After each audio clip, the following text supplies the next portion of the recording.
Sir ఒక party sustain అవ్వాలి అంటే అవతల వ్యక్తిని ప్రత్యర్థిని భౌతికంగా అంతమొందించడమే మార్గమా?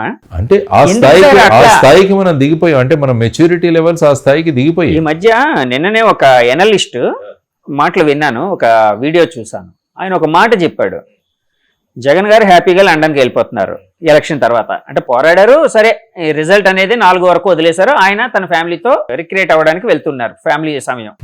అలాగే చంద్రబాబు గారు హైదరాబాద్ వెళ్ళారు ఫ్యామిలీతో గడపడానికి, లోకేష్ గారు హైదరాబాద్ వెళ్ళారు, అలాగే పవన్ కళ్యాణ్ గారు ఇప్పుడు హైదరాబాద్ వెళ్ళిపోతున్నారు. వీళ్ళు అధినాయకులందరూ వాళ్ళ ఫ్యామిలీకి సమయం కేటాయిస్తున్నారు, కోల్పోయిన సమయాన్ని ఫ్యామిలీకి కేటాయిస్తున్నారు. మీరందరూ ఇట్లా కొట్టుకు చేస్తున్నారు, కొంచెం మారండ్రా అని చెప్పి ఒక మాట అన్నాడు ఆయన. కరెక్ట్. దీన్ని యాక్చువల్గా ఏంటంటే ముఖ్యమంత్రి తన ట్రిప్ను క్యాన్సిల్ చేసుకోవాలి. రాష్ట్రంలో ఇటువంటి పరిస్థితి ఉన్నప్పుడు ఆయన ఇప్పుడు కూడా ముఖ్యమంత్రి. అవునండి, ముఖ్యమంత్రి కదా. ఇటువంటి పరిస్థితుల్లో రాష్ట్రంలో సీఎమే కదా. ఆ రిజల్ట్స్ వచ్చిన తర్వాత ఫైనల్ గా ఆయన రాజీనామానో లేకుంటే ఏమవుతుందో అది తర్వాత విషయం. కానీ ఎప్పటి వరకు ఆయన బాధ్యత వహించాలి కదా. కాబట్టి ఈ షుడ్ క్యాన్సిల్ హిస్ ట్రిప్. నేను వెళ్ళను, రాష్ట్రం ఈ విధంగా బగ్గుమంటున్న సమయంలో నేను బాధ్యత వదిలేసి ఎలాగ వెళ్ళగలను? అదే ఇలాంటి పరిస్థితుల్లో ఎవరైనా ఎస్పీ కానీ కలెక్టర్ కానీ మేము మా కుటుంబంకి సమయం ఇచ్చారంటే మీరే లీవ్ ఇవ్వరు వాళ్ళకి. మరి CM should not take the leave. ఇటువంటి బాధ్యతాయుతమైన పొజిషన్స్లో మనకు పర్సనల్ లైఫ్ ఉండదు. You should forgo your personal life. మన కుటుంబ జీవితం ఉండదు మనకి. అది ప్రజల కోసం మనం దాన్ని త్యాగం చేయాలి. అదే సెట్టింగ్ ఏ రోల్ మోడల్ అంటే. రోల్ మోడల్ అంటే ఏంటి ఉంటుందంటే మనకు ప్రయారిటీ ఏంటి. సో ఆ విధంగా చేసుకోవాలంటే నేను I always recommend CM should cancel his trip now. వెళ్ళేసి రాష్ట్రం ఈ విధమైన పరిస్థితుల్లో ఉన్నప్పుడు వదిలివేస్తే ఎలాగుంటుంది? అదే ఆలోచించుకోగలగాలి కదా. అదే బాధ్యతాయుతంగా మనం ప్రవర్తించడం అన్నది. సార్ జగన్మోహన్ రెడ్డి గారు 157 అంటున్నారు, పక్కాగా వస్తాయి అంటున్నారు. అలాగే చంద్రబాబు నాయుడు గారు వాళ్ళ కూటమి నేతలు అయితే 130 నుంచి 140, 145 వరకు వచ్చే అవకాశం ఉందని వాళ్ళు చెప్తూ ఉన్నారు. సో ఈ సినేరియో చూసిన తర్వాత మీరు ఎవరు టీడీపీ పార్టీ వచ్చే అవకాశం ఉందని భావిస్తున్నారా, వైసీపీ పార్టీ వచ్చే అవకాశం ఉందని భావిస్తున్నారా? ఇదంతా ఏంటంటే మనకు ఈ 2026 సంవత్సరంలో ఈ డీనోటిఫికేషన్ అయ్యి మళ్ళీ అన్ని అసెంబ్లీలు ఇవన్నీ పెరగబోతున్నాయి. ఐ థింక్ వీళ్ళిద్దరు ఆ సంఖ్య గురించి మాట్లాడుతున్నారు అనుకుంటాను.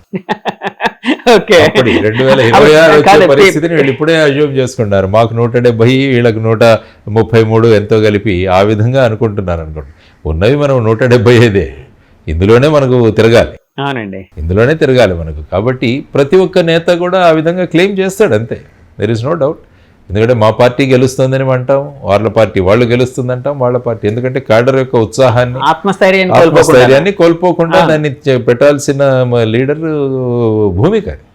సో ఆ విధంగా చేసుకుంటూ పోతుంటే సో వాళ్ళ ఎనీవే 4th తెలిసిపోతుంది. అంటే మీరు భావిస్తున్నారు సార్? ఏది ఇప్పుడు ఏంటంటే ఒక 2 నుంచి 2.5% ఓటింగ్ పెరిగింది. టీడీపీ వాళ్ళు ఏమంటున్నారు, ఈ పెరిగిన ఓటు మాదే అంటున్నారు. వీళ్ళు ఏమంటున్నారు, ఈ పెరిగిన ఓటు మా ఈ సంక్షేమ పథకాలు తీసుకునే వాళ్ళు పెద్ద సంఖ్యలో వచ్చి వేశారని వీళ్ళు అంటున్నారు. అంటే అల్టిమేట్గా ఈ సీక్రెసీ ఆఫ్ ఓటింగ్ వల్ల దాన్ని అష్యూమ్ చేసుకోండి. కాబట్టి June 1న వెస్ట్ బెంగాల్లో ఎలక్షన్స్ అయిన తర్వాత మొదలవుతాయి. 1 తర్వాత ఎగ్జిట్ పోల్స్ మొదలవుతాయి. ఆల్రెడీ సోషల్ మీడియాలో నడుస్తూనే ఉన్నాయి, 2 రకాలుగా వస్తున్నాయి. ఒకటి వీళ్ళకింత వస్తుందని, వీళ్ళకింత వస్తుందని, ఈ విధంగా అనుకుంటూనే వెళుతున్నారు. ఎగ్జిట్ పోల్స్ కూడా శాంటిటీ లేదు కదండి. శాంటిటీ లేదు. అలాంటి కూడా వెంటనే చేయొచ్చు ఎగ్జిట్ పోల్స్. ఎందుకంటే ఎగ్జిట్ పోల్స్ చేసేవాళ్ళు నేను ఎప్పుడు ఏమంటుంటానంటే మీరు ఎంత శాంపుల్ని తీసుకున్నారని చెప్పాలి. మీరు 10 మందిని అడిగారా, 2 లక్షల మందిని అడిగారా? ఎప్పుడైతే శాంపుల్ సైజ్ పెరుగుతుందో తర్వాత ఏంటంటే ప్రతి వ్యక్తి కూడా ఆ విధంగా వ్యక్తీకరించాడన్నది కూడా లేవు. చాలా ఎగ్జిట్ పోల్స్ ఫెయిల్ అయ్యాయి. మీరు చూసుకుంటే చాలా ఎగ్జిట్ పోల్స్ ఫెయిల్ అయ్యాయి మనకి. అదంతా ఏంటంటే ఒక బెట్టింగ్. ఇది ఒక బెట్టింగ్ ఒకటి. ఇంకోటి ముఖ్యంగా ఈ ఎగ్జిట్ పోల్స్ జరిగేవన్నీ బెట్టింగ్. ఇప్పుడు చాలా చోట్ల బెట్టింగ్ జరుగుతున్నాయి. ఇందులో ఈయనకి ఎంత మెజారిటీ వస్తుంది, ఆ నియోజకవర్గంలో ఆయన గెలుస్తారా గెలవరా, ఆ తర్వాత మెజారిటీ ఎంత వస్తుంది, ఇది సట్టా బజార్ జరుగుతూనే ఉంటుంది. సో ఈ ఎగ్జిట్ పోల్స్ ఇవన్నీ కూడా, అందుకనే నేను ప్రశాంతంగా చెప్తాను, మనం 4వ తేదీ వరకు ఆగుదాం. ఎందుకు ఆల్రెడీ మన భవిష్యత్ ఏదైతే ఉందో అందులో మనకు బంధించబడింది. ఇప్పుడు ఐపీఎల్ బెట్టింగ్స్, క్రికెట్ మ్యాచ్లు బెట్టింగ్స్, ఇంకో బెట్టింగ్లు జరిగితే వాళ్ళ నుంచి ఫ్రేమ్ చేయడానికి పట్టుకోవడానికి ట్రై చేస్తాము, ఫ్రేమ్ చేస్తాము, చార్జ్ షీట్ అంతా వేస్తాము, వాళ్ళని జైలుకి పంపిస్తారు. ఈ పొలిటికల్ బెట్టింగ్స్ మీద మరి ఎలాంటి ఇది ఉండదా సార్? అంటే any betting is a betting, అంతే కదండి. ఇప్పుడు దాని మీద చెయ్యాలి కదా.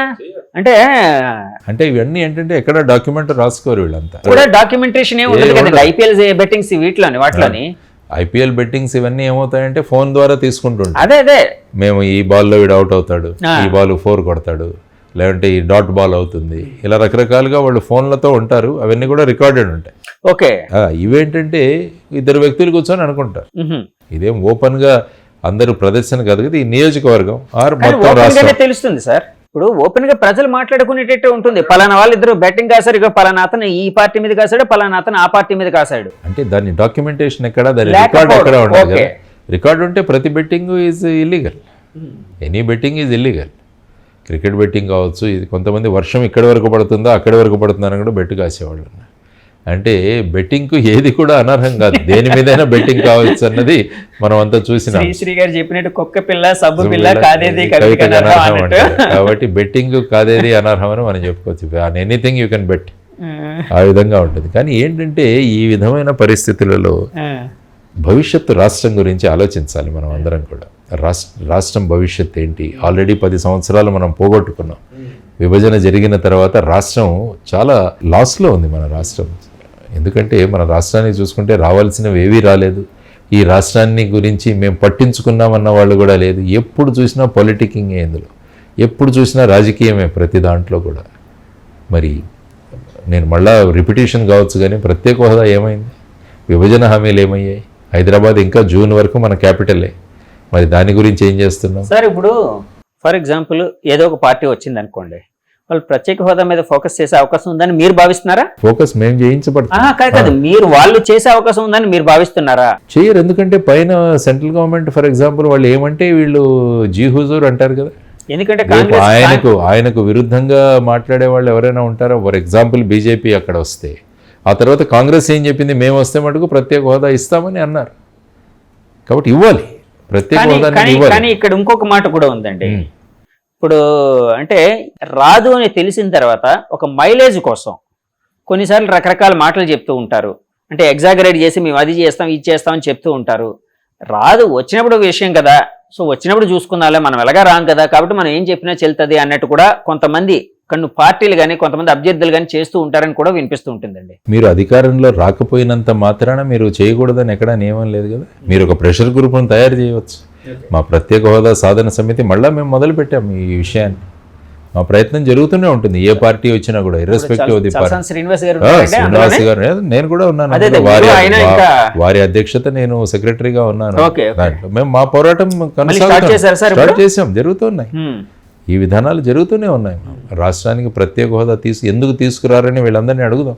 అందుకనే అంటున్నాను, అసెంబ్లీలో ఒక ఇండిపెండెంట్ వాయిస్ అవసరం. మనకి 2 పార్టీలను సమన్వయం చేసి అందరం కలిసి వెళదాం పదండి ప్రధానమంత్రి దగ్గరికి అని మాట్లాడేవాళ్ళు కావాలి ఇక్కడ. లేకుంటే ఏమంటారు, మన రాష్ట్రంలో ప్రధానమైన సమస్య ఏమైందంటే క్రెడిట్ ఎవరికి వస్తుంది అన్నది ప్రధానమైన సమస్య. ఇప్పుడు ప్రత్యేక హోదా వీళ్ళు తెచ్చేస్తే రేపు వీళ్ళ పొలిటికల్ మైలేజ్ పెరుగుతుంది కాబట్టి దాన్ని మనం ఆపేయాలి. ఇప్పుడు మనం ఇక్కడ కూడా చూసాం, పార్లమెంట్లో కూడా ఒక అభ్యర్థి మాట్లాడుతుంటే ఇంకొక అభ్యర్థి వాళ్ళని డిస్టర్బ్ చేయడం, అది కేవలం మన రాష్ట్రం వాళ్ళ ఎంపీల్లోనే చూస్తాం. మిగతా ఏ రాష్ట్ర ఎంపీలు వాళ్ళ రాష్ట్ర ఎంపీ మాట్లాడుతుంటే వాళ్ళు కూడా మాట్లాడుతుంటారు, సపోర్ట్ చేస్తుంటారు. మన దగ్గర చూడండి, ఎంపీలు మాట్లాడుతుంటే ఎంత దారుణం అంటే మనం we have become a laughing stock.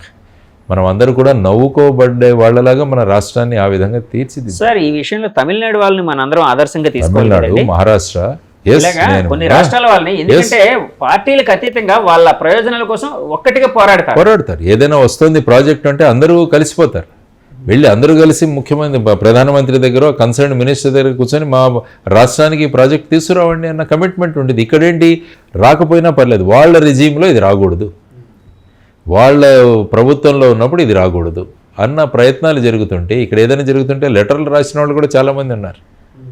ఏదైనా ఒక ప్రాజెక్ట్ వస్తుంటే ఈ ప్రాజెక్ట్ రానివ్వకూడదని లెటర్లు రాసిన ఉదాహరణలు కూడా మన దగ్గర చాలా ఉన్నాయి సార్. ఉన్నాయి.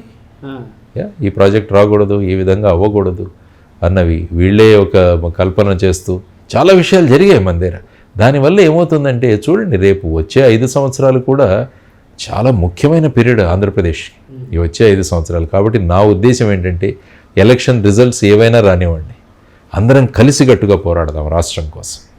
ఎవరు ప్రభుత్వం ఏర్పాటు చేసినా, ఎవరు ప్రతిపక్షంలో ఉన్నా కూడా అందరం కలిసి రాష్ట్రం కోసం ఒక 5 సంవత్సరాలు మనం పాటుపడదాం. అందరం ఒక మోడల్గా ఒక నమూనాగా ఒక ఆదర్శమైన రాష్ట్రంగా మళ్ళా తయారు చేయడానికి మనం ప్రయత్నం. మీ కక్షలు కార్పణ్యాలు ఇవన్నీ పక్కన పెట్టండి, రివెంజ్ పాలిటిక్స్ పక్కన పెట్టండి, అవన్నీ పక్కన పెట్టి అందరం కలిసి పనిచేద్దామన్న ఒక కాన్సెప్ట్ కోసమే జై భారత్ నేషనల్ పార్టీ ప్రయత్నిస్తాం.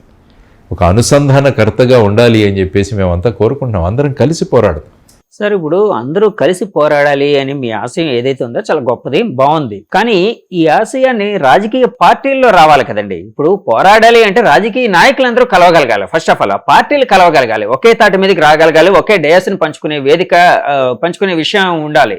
సో ఆ విధంగా జై భారత్ పార్టీ మీరు కానీ ఏమైనా చేయగలుగుతున్నారా? అంటే పార్టీలతో ఏమైనా వాళ్ళ అవేర్నెస్. అందుకనే ఏంటంటే నేను ముఖ్యంగా అన్నది ఒక నియోజకవర్గాన్ని ఆదర్శ నియోజకవర్గంగా చేద్దామన్న కాన్సెప్ట్ నేను ఎందుకు పెట్టాను అంటే, అప్పుడు ఏమవుతుందంటే రాజకీయ నాయకుల్లో కాంపిటీషను వాళ్ళ నియోజకవర్గాన్ని ఆదర్శ నియోజకవర్గంగా చేసే తపన వాళ్ళలో మొదలవుతుంది. ఇప్పుడు మేమంటారు, ఫర్ ఎగ్జాంపుల్ నేను రేపు ఎమ్మెల్యే అయితే మా ఉత్తర నియోజకవర్గాన్ని నా శాయశక్తిలో నేను ప్రయత్నిస్తాను బెస్ట్ నియోజకవర్గంగా చేయడానికి. 34 పాయింట్లలో నేను ప్రతి 3 నెలలకి నా ప్రోగ్రెస్ రిపోర్ట్ పంపిస్తానని కూడా చెప్పాను ప్రజలకి. అది చేసినప్పుడు మిగతా నియోజకవర్గ ప్రజలు అడుగుతారు వాళ్ళ ఎమ్మెల్యేని, మరి అక్కడ జరుగుతున్నప్పుడు మన దగ్గర ఎందుకు జరగకూడదు? అప్పుడు ఏముందంటే ఎమ్మెల్యేల మధ్య అభివృద్ధి అన్న కాన్సెప్ట్ అన్నది మొదలవుతుంది.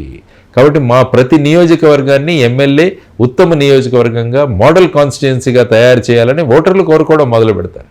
అప్పుడు ఏమవుతుంది, ఒక 175 ఆదర్శ నియోజకవర్గాలు ఏర్పడితే ఒక ఆదర్శ రాష్ట్రం ఏర్పడుతుంది. కాబట్టి ఎక్కడో ఒక చోట దాన్ని అంకురార్పణ జరగాలి అన్నది నేను అంటాను. సో ఆ ఇనిషియేషన్ చేయాలన్నది అప్పుడు ఏమవుతుందంటే వీళ్ళలో సఖ్యత వస్తుంది. అరే మనం కూడా డెవలప్ చేద్దాం, మనం కూడా డెవలప్ చేద్దాం. రేపు అసెంబ్లీలో జరిగే చర్చల్లో కూడా ఎమ్మెల్యేలు ఏమంటారు, మాకు ఫండ్స్ ఇవ్వండి, మాకు ఫండ్స్ ఇవ్వండి, ఈ విధంగా చేయండి, సెంటర్ నుంచి ఫండ్స్ తీసుకొద్దాం. ఈ విధమైన కన్స్ట్రక్టివ్ డిస్కషన్ అవుతుంది. కానీ ఇప్పటిలాగా వీళ్ళని తిట్టుకోవడం, వాళ్ళు డిస్ట్రక్టివ్, అంతా డిస్ట్రక్టివ్, ఒకరినొకరు అనరాని మాటలు తిట్టుకోవడం, అన్పార్లమెంటరీ లాంగ్వేజ్ యూజ్ చేయడం, వాటి వల్ల సమాజం మీద, యువతరం మీద ఏ ప్రభావం. ఇప్పుడు చూడండి, ఎవరైనా యువతరం మాట్లాడుకుంటున్నప్పుడు కూడా వాళ్ళ మాటలు వింటుంటే ఏమవుతుందంటే అసెంబ్లీలోనే అలా మాట్లాడుకుంటున్నారు కదా అన్నది వాళ్ళు చెప్పే ఉదాహరణలు. కాబట్టి మనం ఒక జనరేషన్ పోగొట్టుకుంటాం. వల్గర్ లాంగ్వేజ్ మాట్లాడుకోవడం తయారైపోయింది. ఎవరి కన్సర్న్ మాట్లాడడం పెద్ద హోదాగా అయిపోయింది. సో ఆ విధమైన పరిస్థితులను మార్చాలి మనం. ఎందుకంటే రాష్ట్ర హితం మనకు చాలా ముఖ్యం. ఎంతోమంది పిల్లలు చదువుకుంటున్నారు, ఎంతోమంది డిగ్రీలు MBAలు చేసి బయటకు వస్తున్నారు. వాళ్ళందరికీ ఉపాధి కల్పించలేకపోతున్నాం మనం. దాన్ని కల్పించకపోగా మనం ఒకరి మధ్య ఈ విధంగా డివైడేషన్లు పెట్టుకొని రాష్ట్రానికి పెట్టుబడులు రాకుండా చేసుకుంటూ మనం రాష్ట్రాన్ని ఎక్కడికి తీసుకెళ్తున్నాం ఆలోచించాలి. దానికోసమే అందరినీ అనుసంధానం చేయాలి. జై భారత్ నేషనల్ పార్టీ భూమిక ఇదే ఉంటుంది. రేపు ఎన్నికల కౌంటింగ్ అయిన తర్వాత కూడా జై భారత్ నేషనల్ పార్టీ రాష్ట్రం కోసం ఏ విధంగా రాష్ట్రాన్ని అభివృద్ధి చేయాలన్నది అందరిలో సమన్వయం తీసుకోవడానికి ప్రయత్నిస్తుంది మా పార్టీ. సమన్వయం ఏ విధంగా ఉంటుందండి? అంటే ఫర్ ఎగ్జాంపుల్ మీరు ఒక సమస్య మీద పోరాడదాం, లేకపోతే జనంలో అవేర్నెస్, లేకపోతే రాజకీయ నాయకులు అవేర్నెస్ ప్రకటిద్దామని అనుకున్నారు అనుకోండి. అక్కడ ఎమ్మెల్యే, ప్రతిపక్ష ఎమ్మెల్యే అంటే ప్రతిపక్ష క్యాండిడేట్ వాళ్ళందరి దగ్గరికి వెళ్ళి చెప్తారండి. అందరు వెళ్ళి చేద్దామంట. ఇది మనం క్రెడిట్ కాదు, అందరూ ఆహ్వానిస్తాం కదా, అదే కాన్సెప్ట్. కానీ క్రెడిట్ అంతా మీకు వస్తుందని అనుకుంటే వాళ్ళు, నాకు క్రెడిటే వద్దు, మీరే తీసుకోండి క్రెడిట్. అన్నారు కదా క్రెడిట్ వద్దు. క్రెడిట్ మన నియోజకవర్గానికి రానివ్వండి, క్రెడిట్ మన ప్రజలకు వెళ్ళనివ్వండి, ప్రజలు అభివృద్ధి చెందని. ఈ క్రెడిట్ అనే రాష్ట్రాన్ని ఈ విధంగా డెబిట్లో పెట్టాం, డెబిట్ పెట్టేసాం, రాష్ట్రంలో డెట్లో చేసేసాం, మనం రాష్ట్రం అప్పుల పాలు చేసేసాం. కాబట్టి వీటన్నిటి గురించి ఆలోచిద్దాం, కన్స్ట్రక్టివ్ డిస్కషన్లు తీసుకొద్దాం, పబ్లిక్గా చర్చిద్దాం అన్ని విషయాలు. సో ఈ విధంగా మార్పు రాజకీయాలు తీసుకురావడానికి మేము ప్రయత్నిస్తాం ఖచ్చితంగా.